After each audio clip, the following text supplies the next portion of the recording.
Hello दोस्तों, स्वागत है आप सभी का MB स्टेनो में। आज हम रामधारी की प्रतिलेखन संख्या 30 करेंगे। कॉपी पेन रेडी रखिए। डिक्टेशन 5 सेकंड में स्टार्ट होगी।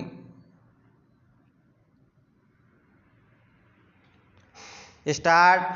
महोदय, प्रशासन का यह कर्तव्य हो जाता है कि वह सतर्क रहे और अधिकारी लोग अपने को निष्पक्ष रखें, किंतु जो जनता के अंदर एक गिरावट आती जा रही है वह भी एक देखने की बात है।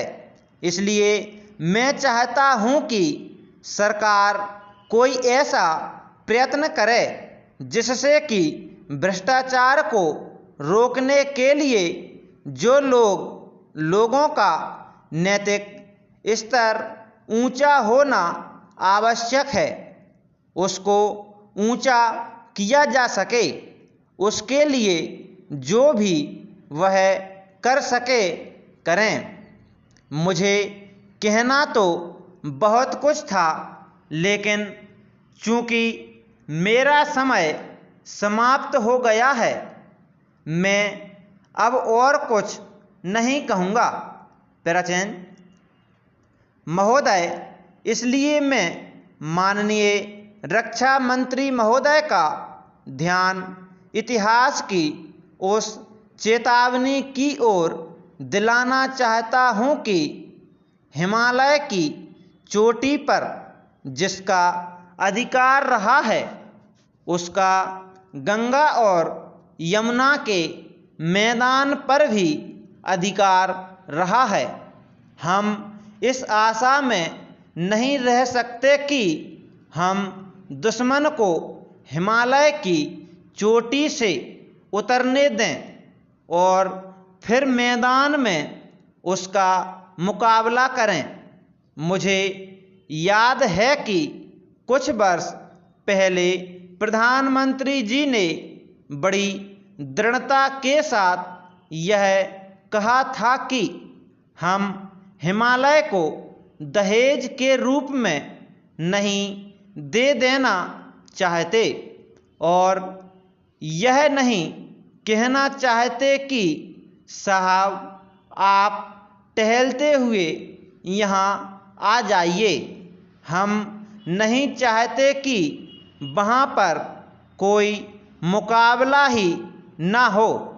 मैं समझता हूँ कि अगर किसी भी सैनिक अधिकारी के दिमाग में अभी तक यह भावना है कि हम हिमालय की ऊंची चोटियों को छोड़कर नीचे मैदान में आकर युद्ध लड़ेंगे, तो उनको भ्रम में नहीं रहना चाहिए।